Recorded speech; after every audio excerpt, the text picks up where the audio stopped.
Good morning, dear students. I welcome you all on my YouTube channel. So today we will discuss the important questions in chemistry for BSc first semester.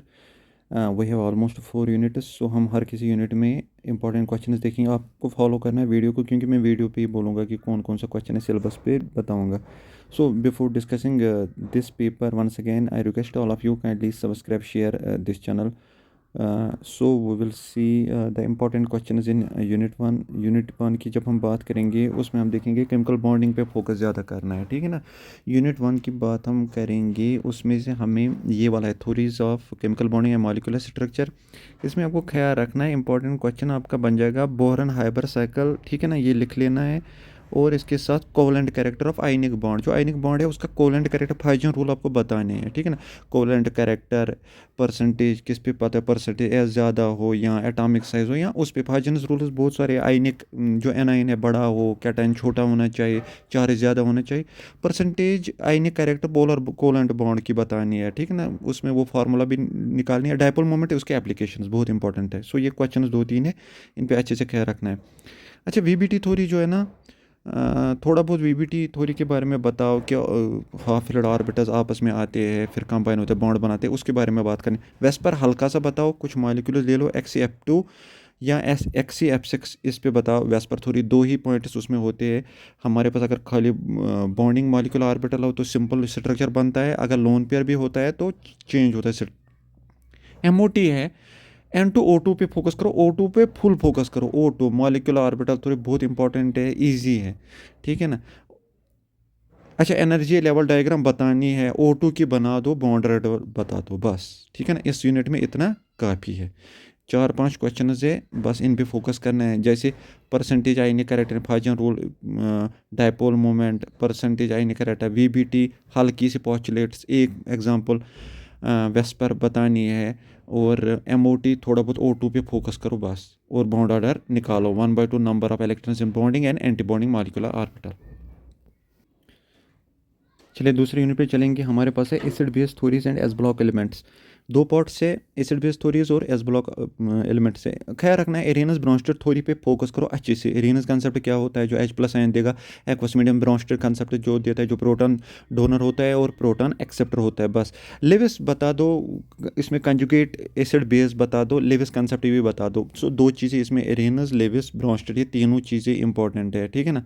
अच्छा, इसके बाद आप आ जाओ, electronegativity क्या है, scale 1 बता दो बस. ऊपर से ही जो स्केल होती है, इलेक्ट्रोनेगेटिविटी मतलब होता है शेयर्ड पेयर ऑफ इलेक्ट्रॉन अपनी तरफ, बस, इसमें ज़्यादा नहीं है. इफेक्टिव न्यूक्लियर चार्ज बहुत इंपॉर्टेंट है, स्लैटरस रूल के थ्रू निकाल दो, ठीक है ना. शील्डिंग इफेक्ट उसमें डाल दो, बहुत इंपॉर्टेंट है. इफेक्टिव न्यूक्लियर चार्ज लिख लेना, ये क्वेश्चन आ जाएगा. उसके बाद आप आ जाओ एनॉमलस बिहेवियर पे. लिथियम मैग्नीशियम की बात करनी है. एनॉमलस बिहेवियर बहुत इंपॉर्टेंट क्वेश्चन है, शो करना है एनॉमलस बिहेवियर क्यों होता है हमारे पास, पीरियड्स में एनॉमलस बिहेवियर क्यों होता है. इसके बाद लास्ट वाला जो क्वेश्चन इसमें बन जाएगा, ऑक्साइड्स पे फोकस करना है, ठीक है ना.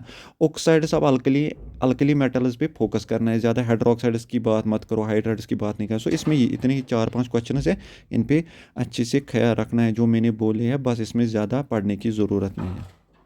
चलिए तीसरे यूनिट पे आ जाएंगे, fundamentals of organic chemistry. Easy unit है, सो ख्याल रखना है. ऊपर से आप बता दो इंडक्टिव इफेक्ट क्या होता है, इस पे हाइपर कंजुगेशन आ जाएगा कन्फर्म. रेजोनेंस भी आ सकता है, ठीक है ना. रेजोनेंस का मतलब होता है हमारे पास स्ट्रक्चर है, हमें उसको डिटरमाइन करना है. 1-2 वेज में कर सकते हैं, उसको बोलते हैं resonance. Hyper conjugation alpha carbon है, उस पर हाइड्रोजन होते हैं, जो सिग्मा बॉन्ड होता है वो हमारे कार्बोकैटायन के pz ऑर्बिटल के साथ इंटरेक्शन करता है, so that it will increase the stability. So ये ज़्यादा इंपॉर्टेंट है. इसमें हमारा बन जाएगा इंडक्टिव, आपका शॉर्ट ही आ जाएगा. रेजोनेंस, हाइपर कंजुगेशन बहुत ज़्यादा इंपॉर्टेंट है, ठीक है ना.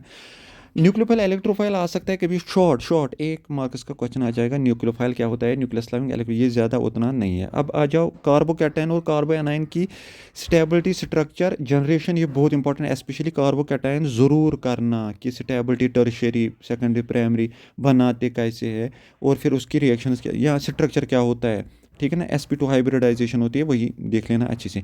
अच्छा, इसके बाद स्टीरियोकेमिस्ट्री पे आ जाएंगे. यहाँ ईथेन, ब्यूटेन है, साइक्लोहेक्सेन है, बहुत इंपॉर्टेंट है. यहाँ तो वो बहुत इजी देंगे कि ईथेन की बता दो, इक्लिप्सड एंड स्टैगर्ड, यहाँ बोलेंगे साइक्लोहेक्सेन की, आपको पता ही है उसमें बोट एंड चेयर। साइक्लोहेक्सेन बहुत इंपॉर्टेंट है, कर लेना, ठीक है। अच्छा, उसके बाद कायरलिटी क्या होता है, आपको वहाँ से मॉलिक्यूल वो देंगे कि कौन सा कायरल होता है। कायरल का मतलब जो डिसिमेट्रिक होता है, जिसमें कोई सिमिट्री नहीं होती है, ठीक है ना। उसके बाद आपको ख्याल रखना है ऑप्टिकल आइसोमर्स क्या होते हैं, एनेंटियोमर डायस्टोमर। एनेंटियोमर होता है मिरर इमेज होता है, नॉन ये जो आपस में नहीं मिल जाएगा, ठीक है ना। डायस्टोमर आपको पता ही है, वो मिरर इमेज नहीं होता है।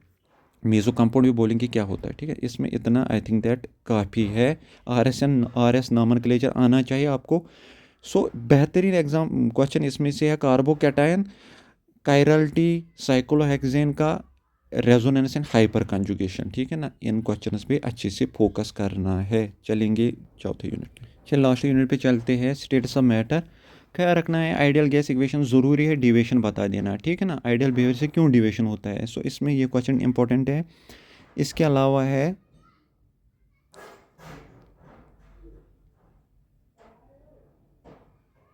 इसमें से आप root mean square and average and most probable velocity, बहुत इंपॉर्टेंट क्वेश्चन है, ठीक है ना। इस पर ख्याल रखना है। इसके अलावा कोलिजन नंबर शॉर्ट में आ जाएगा, mean path and collision diameter. तीन चीज़ें हैं, collision number, mean free path and collision diameter, short में है। एक एक मार्क्स का क्वेश्चन आ जाएगा, या दो दो मार्क्स का मैक्सिमम आ सकता है ये वाला क्वेश्चन। इसके बाद ख्याल रखना है methods of determination of viscosity. आपको आ जाएगा विस्कोसिटी ऑफ लिक्विड्स क्या होता है, मेथड्स बता दो। एक ही मेथड आपको याद रखना है, ओस्टवार्ड्स मेथड, बहुत इंपॉर्टेंट है मेथड है, ठीक है ना। ये क्वेश्चन आ जाएगा कंफर्म। उसके बाद है लास्ट वाला पार्ट जो इसमें है, आपको ये जो लॉज है ना ये ज़रूरी आ जाएंगे। इसमें सबसे इंपॉर्टेंट क्वेश्चन ब्रैकेस इक्वेशन है, ठीक है ना। डिटर्मिनेशन वो इंटरप्लेनर एंगल बताना है, जैसे 2D साइन थीटा लैम्डा निकालना है। लेकिन इसके साथ साथ ये भी आ सकती है, आपको आर में आ जाएगा question, law of consistency of interfacial angle क्या होते हैं, लॉ ऑफ रेडियल इंडेक्सेस क्या होते हैं, लॉ ऑफ सिमेट्रीज क्या होता है। ये तीन क्वेश्चन अलग अलग आ सकते हैं। यहाँ आ जाएगा ब्रैकेस इक्वेशन, या ये दो या तीन क्वेश्चन अलग अलग आ जाए, ABC पार्ट आ जाएगा। सो ख्याल रखना है, इसमें से इतना काफ़ी है, ठीक है ना।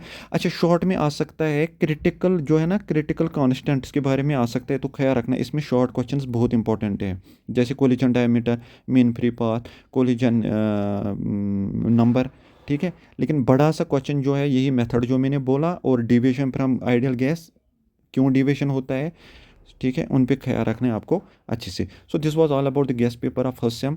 Thank you for your cooperation.